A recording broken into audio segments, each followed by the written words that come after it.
how would this have been possible just 15 years ago, even 10 years ago? You get off a plane about half an hour before and you sort of walk into a place literally and you feast your eyes on early KGs. Geez, you must have been buying these when you were in your knickers. I mean, they're incredible. And I mean, you know, all I remember is that when we wanted to go and see things, when we were young, and at 5 o'clock the galleries and the museums closed. So forget about getting a cup of tea. Where would you be able to have this group of friends and people who feel wanting to meet and to be able to have a discourse? And so that sort of is the title, institutionalizing, and how when we take it out of the hands of ubiquitous government, what really it can do to the quality of our lives. And for that I congratulate Swati-ji, Ajay-ji, that we have taken on the initiative. And I've been to this space when it was empty, and it is a transformation. And that transformation, that alchemy, is what art is all about. So thank you.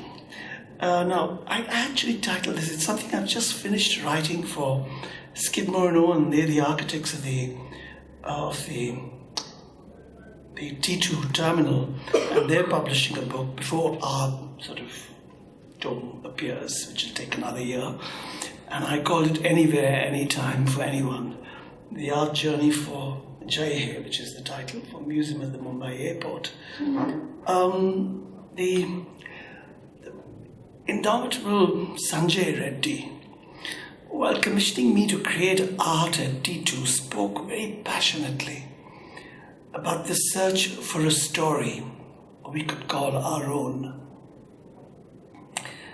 Some stories deserve more than a master plan. As they say, where I work in the slums in Delhi, we often repeat this because for 40 years we've been trying to build homes for all the, what I call the Bhule Bistre Kalakar Sehkari Samiti, and we say, Basti basna khel nahi hai, baste baste basti hai. It just happens and happens while it is happening. So the T2 art program, arguably the largest of its kind in the world, matured as the airport architectural precinct began to take shape, opening immense possibilities for more than just site-specific scenographies. Beyond decorating a highly programmed functional space, beyond interiors or aesthetic design, and certainly more than purchasing thousands of exhibits or merely curating a wide and varied collection.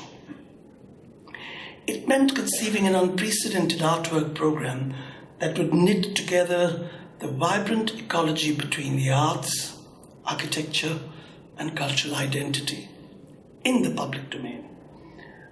Etching its own trajectory of critical perception, a transdisciplinary discourse was inevitable. And despite a very time-bound, complex, and multi-pronged strategy of implementation, layered narratives began to unfold. Questions arose. How do people of a vast subcontinent perceive the practice of art? And what constitutes a public space for them? As Indians, we grew up with jhankies and darshanik installations all around, the year round. Seasonal display, festivals, rites of passage through life and beyond. Interface almost each day with our living environment and our lived experience. Legal or illegal, functional or decorative, private or public, ephemeral or permanent, individual or collective, secular or religious, these ubiquitous tableaus of life and living appear expectantly and unpredictably, adding zest to the humdrum of everyday existence. In the urban milieu, they jog jaded perceptions, and make the most of living in a metropolitan city where spaces for emotive landmarks of artistic merit are perennially shrinking, notwithstanding whatever the government is doing. Now, public art in India is important because it can break down artificial hierarchies between art, craft, high, low, rural, urban, classical, popular, what we say, margi, deshi, east, west, appealing more to the emotional retina with immediacy. The art at T2 Mumbai moves seamlessly amidst these bifurcating polar silos.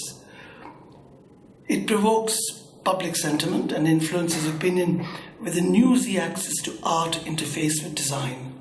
This is especially important for our youth, growing as they are, with our sense of alternative, iconic identities and consistent democratic aspirations.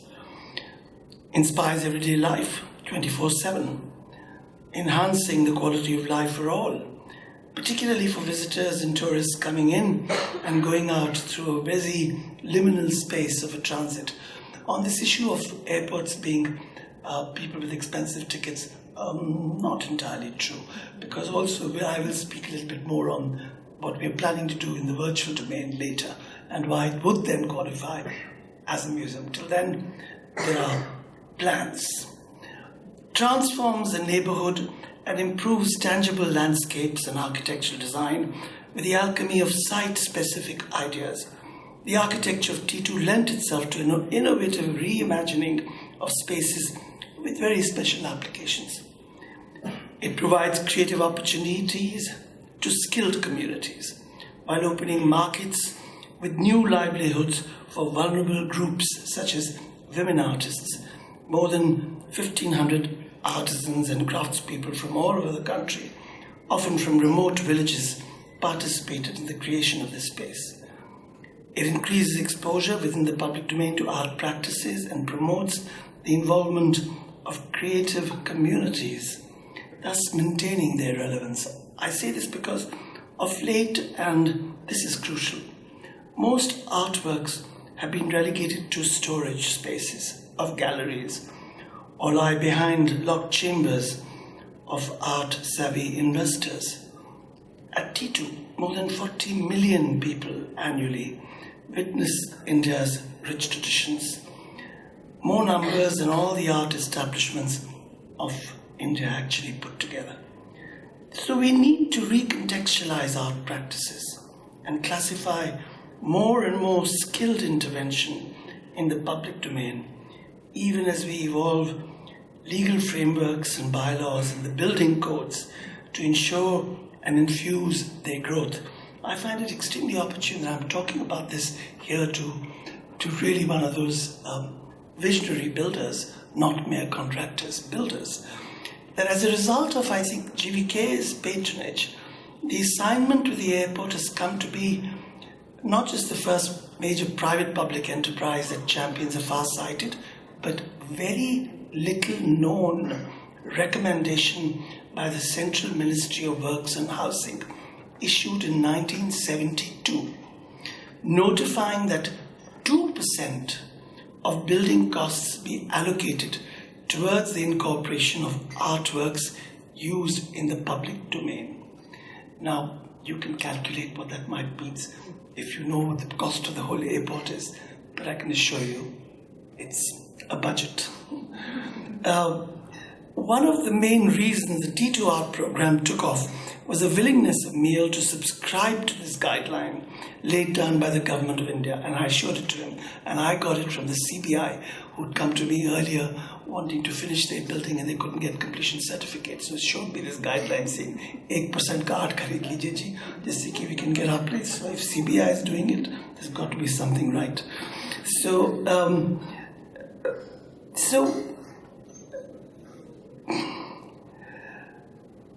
of course, Sanjay's pioneering father, GVK Reddy, passionate, quiet, was behind his son's passion, need to do all this, and it was wonderful to get to know both of them, and Pinky, of course, can't go without when I mentioned Sanjay.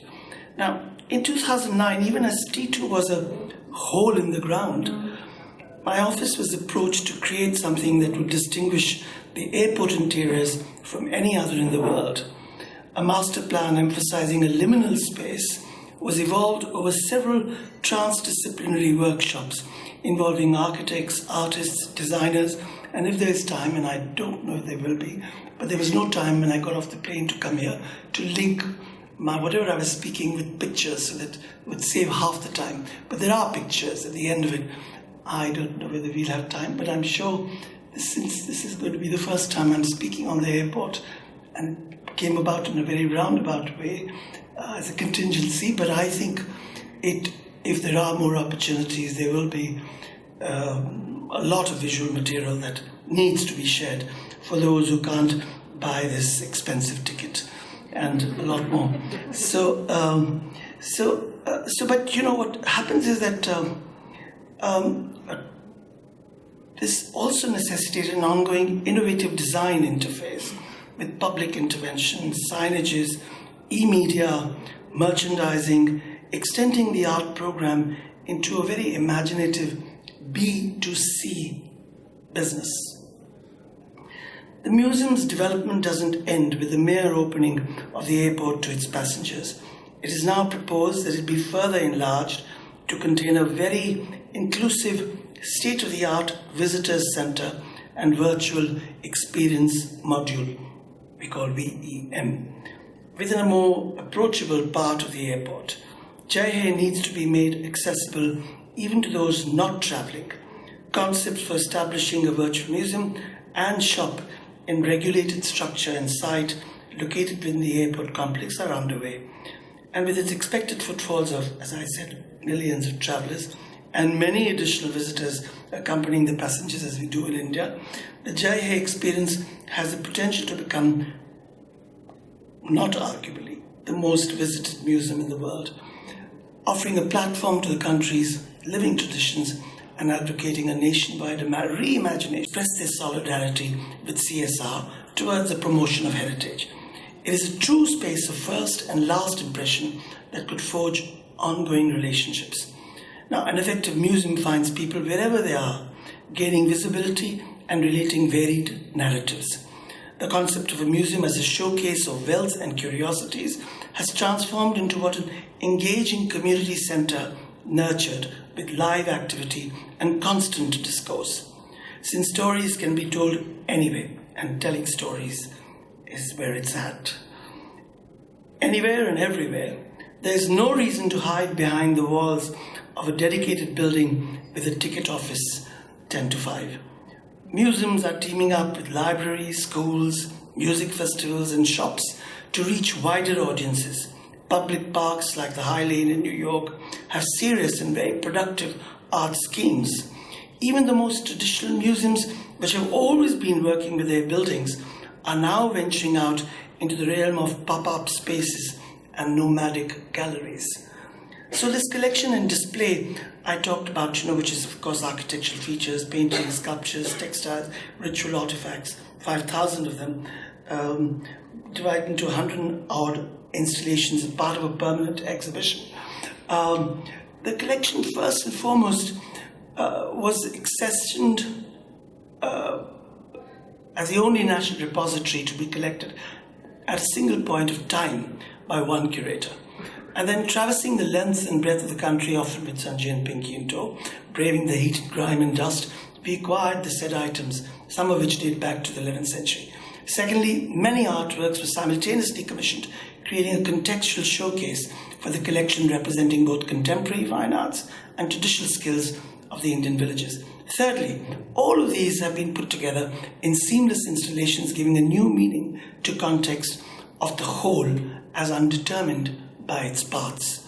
Now, I'm going to really skip through all this because I know, in spite of the fact that I've not been able to sync this with visuals, you all are going to be unhappy if I don't show you something. And those are put together hurriedly by my son. They are not the final things that are going to come out of the professional photography that is being undertaken at the moment for our books, but you get a sense in case you definitely don't want to buy a ticket.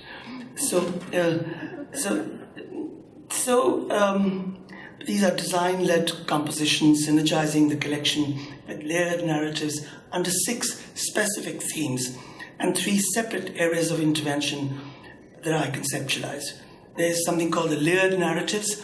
As you came in the rival corridors, there was a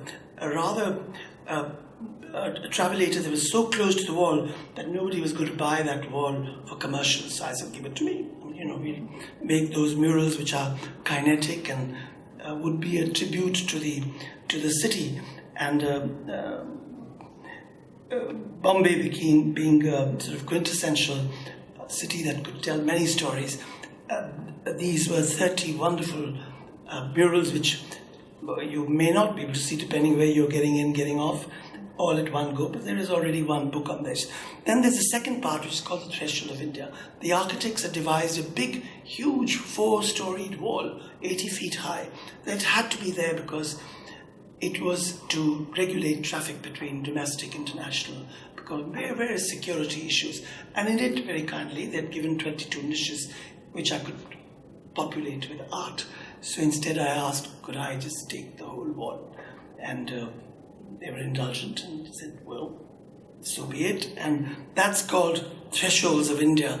And it's an enormous sculpted tableau running through the terminal like a curvilinear spine, 3 kilometers, and inducting visitors into India's plural cultural legacy. Living traditions, contemporary artistic expressions. Now, I'm not going to go into the details of what there is because I think some of this can be seen. What holds these collections together? They speak of place, period, people, each of them, but together they come into something else. The program is, as I said, was design-led interventions, but some of the finest Indian contemporary artists with emerging creative professionals tell a story of a country that lives in multiple centuries at once, where past, present, and future are interpreted through 6 very specific themes.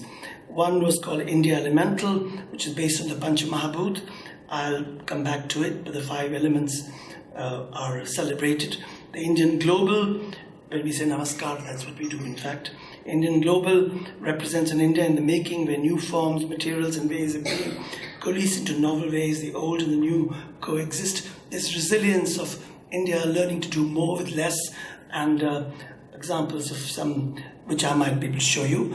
Then there's India's Silent Sentinels, the ubiquitous security that we've had as tradition of, whether they be Dwarpals, and they be Gandharas, or they be Ashtadikpals. Those were re-examined, and they're certainly more colourful and more engaging than security people in plain clothes or otherwise. And there are tolans and arches and pillars and everything populate this whole precinct. I'm really cutting through this whole thing because maybe pictures will speak better. Then there's India Greets, which is a tableau of doorways, facades, and porches sourced from various parts of the country, markers of the passage from that which is the outside of the realm within. These are replete with symbols of welcome and protection, many, from whether lotus or sacred geometries, angels, ancestral figures, and celestial guardian figures. There's India Seamless, 4 gateways of India. One, the north, which is symbolized with work in Kashmir, and the one in the south-northwest, and I will show you pictures and again talk about the artists who work on them. Then India Moves, paying homage to the journey of the body and the soul, which find diverse articulation in India's material culture, representing a large philosophy where one's location is in constant flux, subject to the cyclic motion of Kala.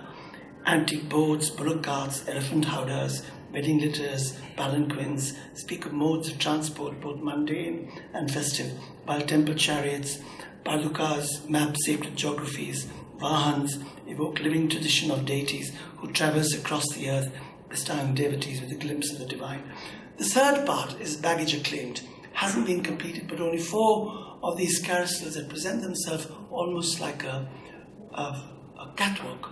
But I didn't want to I wanted to celebrate the textile tradition. And I said, even as these luggage keeps coming out of VIP and Samsonite, it'd be great to collect a huge lot of baggages, our traditional baggages from all over the country, and put them in the island in the center. And at the same time, dress it up with a tableau, not like a shop window, but not strictly fashion, but working with fashion designers. So Manish Arora, I worked with one, and I worked with Shabana and Baran on the chicken work in Abbas, in Kafi Azmi's village in Mijwa, and Zandra Rhodes, an English designer, on something with bejeweled textiles, I'll show you, and Ritu Kumar on this tradition of chintz. Really, India became famous because of its textile traditions, and I think one needed to pay a very specific tribute. There are 10 more baggage carousels to go, but I'm still engaging with the customs who don't want anything in the center, because apparently they look around to see who's fishy. And they don't want anything in the middle to disturb that view. In the domestics, that was permitted, but to be able to do it in the international will take a little more doing. I think we may succeed. Now,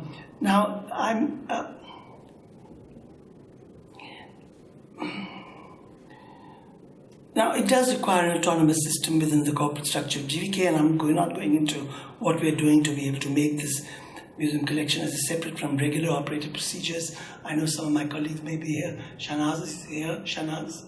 Yeah. There she is. And many others who've been now going to be involved with the more than the asset resource management. There was a very formal system of conservation that was put into place. When 5,000 to 6,000 pieces come from various different sources, in various degrees of degeneration, from maggot-eaten to those that were about to be sold as firewood, to those that were picked up from curio junk shops, they needed to be conserved, and they needed to be there for posterity. And so we had about 100 people working on the conservation of each of those objects. That went on for a year. And all this was possible only because I will show you what some of you may have seen, what the workshop looked like. And there was a 30,000 square foot workshop that was set up. So asset resource management, again, I'm not going into it. I'm not going into the enormously important issue on maximizing visitor access on the virtual experience module, which I'm working with new media arts and people to sort of bring back what I used to do 20 years ago, using electronics, but in such a way that the whole thing could become immersive, but with a touch of the eccentric, the low-tech. So I like this high-tech and low-tech combination because it makes it uniquely an edge for us. And in the global economy, it's all about creating an edge that is your own and not something that becomes imitative or repetitive. So I'm not going into that because that will take longer. And anyone can ring the bell because I have no idea from where I come from, having no sense of time is considered a virtue. But I'll be very quick. So merchandising is extremely important, that, artists feel the intellectual property is not compromised, that they do participate in being able to see how this could become a measure of outreach, which can go out to more and more people and earn revenues. Already it is earning a certain amount of money, but once it gets into e-commerce, I'm sure that 2% that I talked about, which was a big sum, forget it, it's chicken feed. Get it all back. So really that's where it's all at. It's extremely sustainable. It's a huge amount, but believe me, already these indications are that this is a huge amount that can come with people when they feel right, when they come to see something, they feel good about it, they want to carry it home. And that, if you take it to e-commerce, you take it to ways that they can take it with them, Sone pe sohaga, as they say. Now, I'm not going to repeat the mission statement because it's verbose and garrulous more than I am being here at the moment. I come straight into the conclusion. Now, Sanjay continues keenly to explore the pride of knowing who we really are while privately exploring what makes us proud and comfortable. Even as we question who we really are, not one alike, and how and who one works with. One feels good when the creative process is more than an act or habit, an endless process that is about making, doing, and being alive to a beginning that remains constant and collaborative. I've learned that people working with their hands, it's the only instrument that can do this. Monkeys can't. Longer pause. are constant in my own work. The hand is a supreme instrument in our creative journey, and substituting it leaves no endearing fingerprints. When my hand informs my head, the spirit lights up and the eye moves closer to the heart. Likewise, when one is unable to see and feel breath touching each other in real time, the air in between becomes thick and sterile. Challenging the machine-made kickstarts streamlining the automation within. The need to communicate becomes healthier when I'm unplugged or when I'm not necessarily on the ubiquitous social media. So दस्तकार दरिया काबिलों की उम्र बढ़ जाती है. खुद कर लो हिसाब, हुनरमंद का एक दिन, बाहुनर का एक साल. In my effort to reconfigure the handmade and the interpersonal, one has realized the inevitable imperative of re-skilling contemporaneity. So definitely de-skilling the human race has diminished the creative process. In spite of Skill India, Make in India, and everything else, Create in India will require a whole different equation to what skilling means. I'm not again having the time to go into this because I realize what this is all about. I am, as I said, we're going to use a lot of new media, contemporary technologies, but with something that could strike an original note. I don't wish to segregate the 5 elements in experiencing this, so the capacity to hear, see, taste, touch, feel, express, and grow can only produce sterile display if we don't. An artwork program that aspires for more than just pleasing decor needs much more. Disempowered, disenfranchised, tossed as a pinball in the roulette of an increasingly homogenized world, are we in a position to define a unique edge for the subcontinent, ancient and evolving living cultures? So at 221 tried to reposition our perception of art and aesthetics. I'm again cutting all this to come that how I enjoyed the alchemy of capturing the magic with co-creating diverse artworks with so many artists and artisans. The whole became more than the sum total of its parts. Unexpected transformations began to happen that now need to be shared in more ways than one. All the materials we have collected, or the films we have made so far, and there are 67, although with no place to show them still, need to be shared. So, move forward becomes imperative. Charaiviti, charaiviti. One continues to dream, and I breaking down hierarchies between art, craft, rural, urban, east, west, marki, deshi. The creative process becomes more and more seamless. I talk about rasa, I talk about the hidden river lying simmering below rock surfaces, and how, like a sponge, I try to involve myself to become a part of this.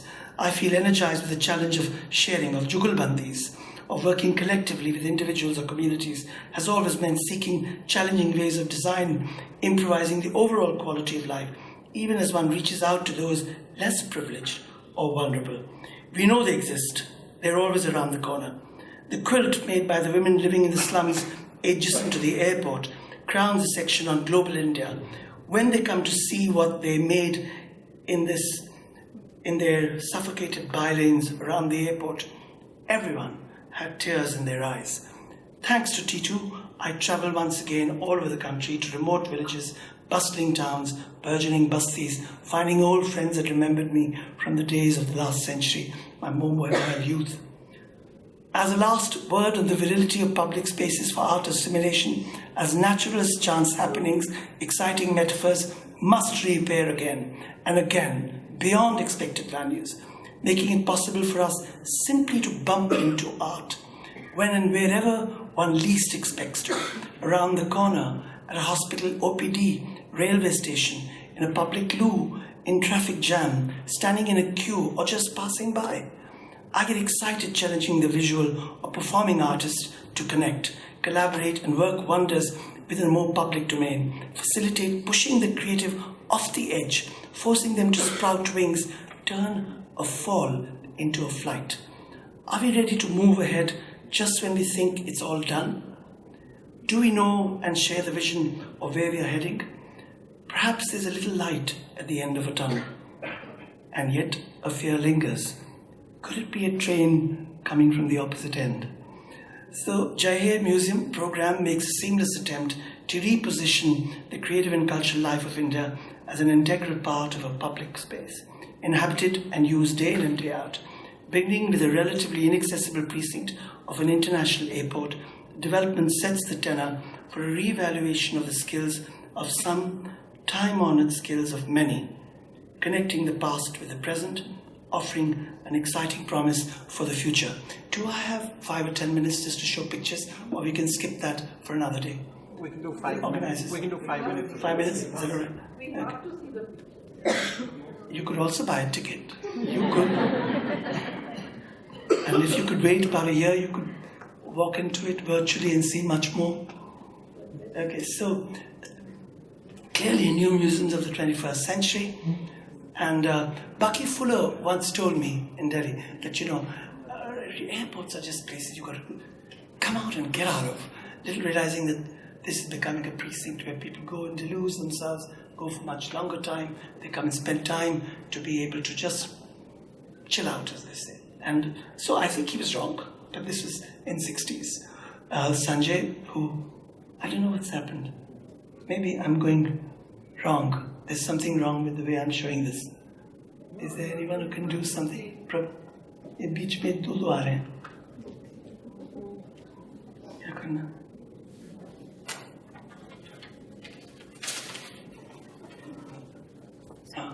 So it started off with a. Oh, I'm sorry. Okay. So ये वाला अच्छा okay नहीं तो फिर ये करेंगे ना पहले तो ये यही ना छोटा यही ना okay. So this was at my foundation. Before we started, Skidmore and Owen, the architects, came down, and we had a large gathering of people. You can see I had black hair then, and we were all seated around in this place, and we were artists, and then I had another workshop with all the eminent artists in this country coming together and seeing theatre, music, tamasha, going to the by-lanes of Bombay. It was a great time, and of course putting all of them in helmets was delicious. So we would sit, chat in this huge, massive workshop that Sanjay had really been very generous in preparing, almost 30,000 square foot. And then, as I said, we went around collecting things in these places, wherever. Then the heritage lab, the conservation labs that came up, people would come in and spend time. That's Judy Temo and then Dana von Fustenberg and Barry Diller and various other people who came in and spent time talking. Zandra Rhodes was sketching her contribution at the end. This is all part of the big, that's Jaker, I think, working with me on the water installation. So the three parts of the thresholds of India, the layered narratives of the arrival corridor, and the part on the baggage acclaimed. I don't call it baggage claim, I call it baggage acclaimed. So crossing the threshold, in the first thing, this is what it looked like while we were already making all our things, and this is what it has become now. And this is what it is now, but this is how it was. It's, as I said, 3 miles on all 4 floors, but it's difficult to see it all. The constellations in the space element, things that would lie in our workshop, which I would then reconfigure on glass, chimes.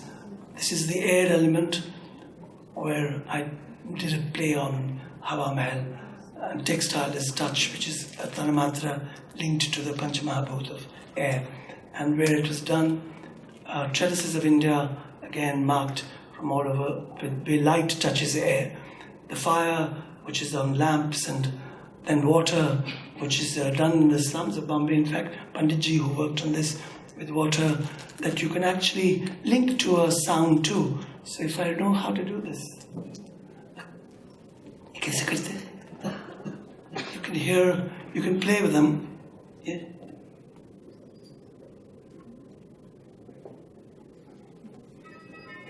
So you can play it.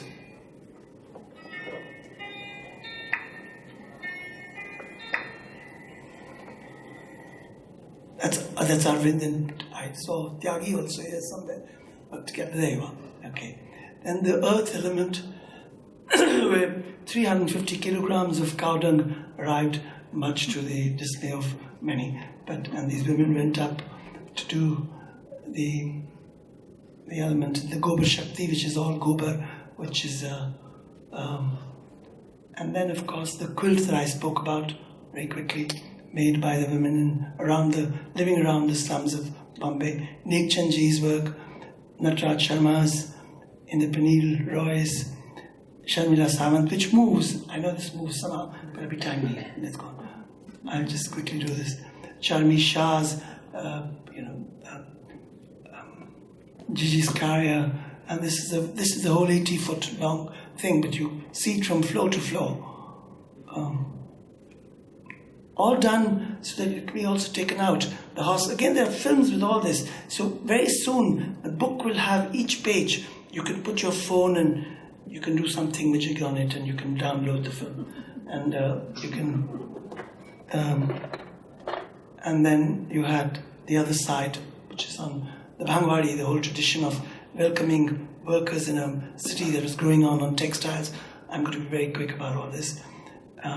Totems from Northeast, which I collected, all welcome initiations of...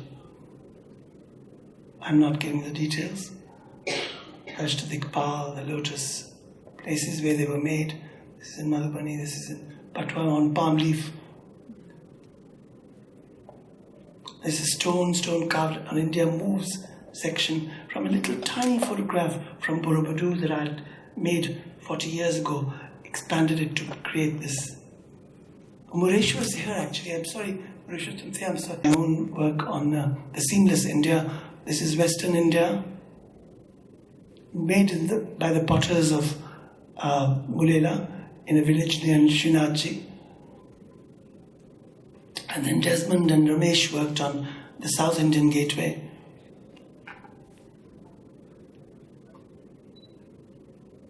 Desmond Lazaro.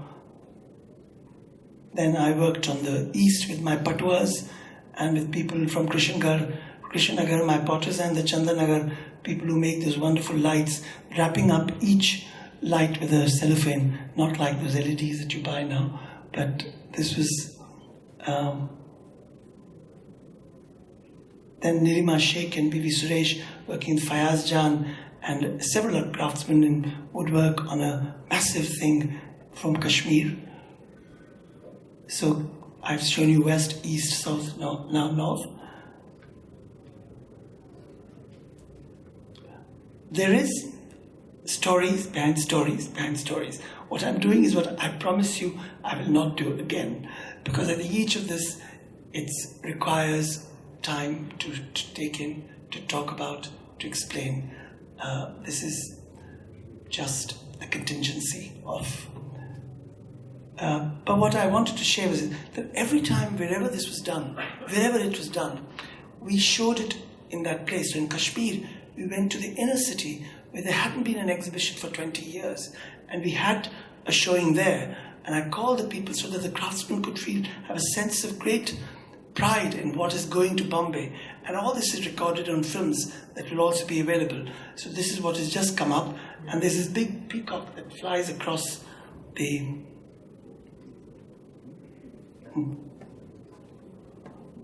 which was to start last week. Shanaz? Has it? Okay. We have to wait for the day for the peacock to take off. But that's like a cuckoo clock.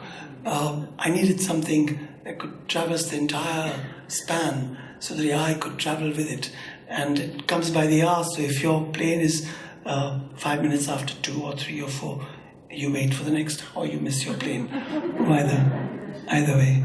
So these are all these masks. It's called faces and fascia. Fascias and faces. This is Mureshwar in one of the windows. He is painted itself.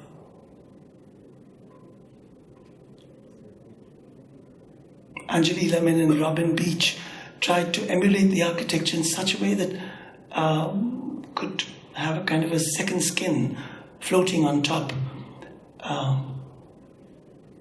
The Ashtadikpal as a guardian of the territory, as collected from all over the country. The Varapals, the streets again. Tanuja Rane worked with me on this whole idea of the empty threshold and juxtaposing it with the dragonfly and the columns and the mukus and the alpanas and the aripanas of a house that's been left. A strong emotional statement on where people were coming from to the city of migrants. So these are the big river corridors, which is, it's a tripartite thing. It just keeps changing in Varli, making the jungle, the town, and then later on the city, Bombay, Bollywood, whatever comes to. This is actually moving. Those I worked with tribal artists to create animation, and they were all.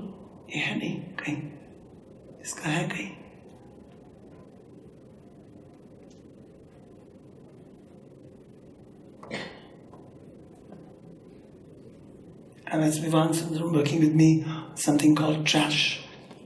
Oh, that's how I think it works. That's how it works. Raval, Tanmoy, see, Manjulal Kamath, there are 17 things that move. So if you pass by quickly, you won't see it like a haiku. There's 17 inside, very subtly done with hand-painted animation. Alex's curtsy on Where is the Party Tonight has to be Bombay. And notice here the Antila, there is a cutout of it in plastic. There's Ghulam Sheikh on mapping the spiritual and the temporal.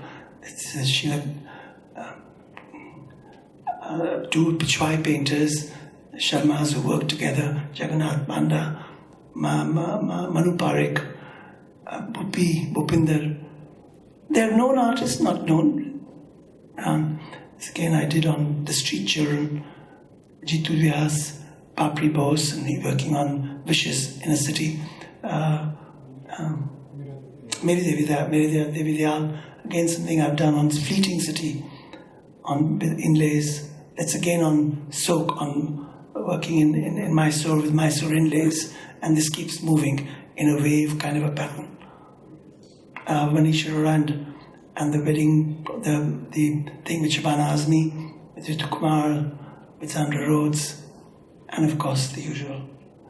So, very quickly.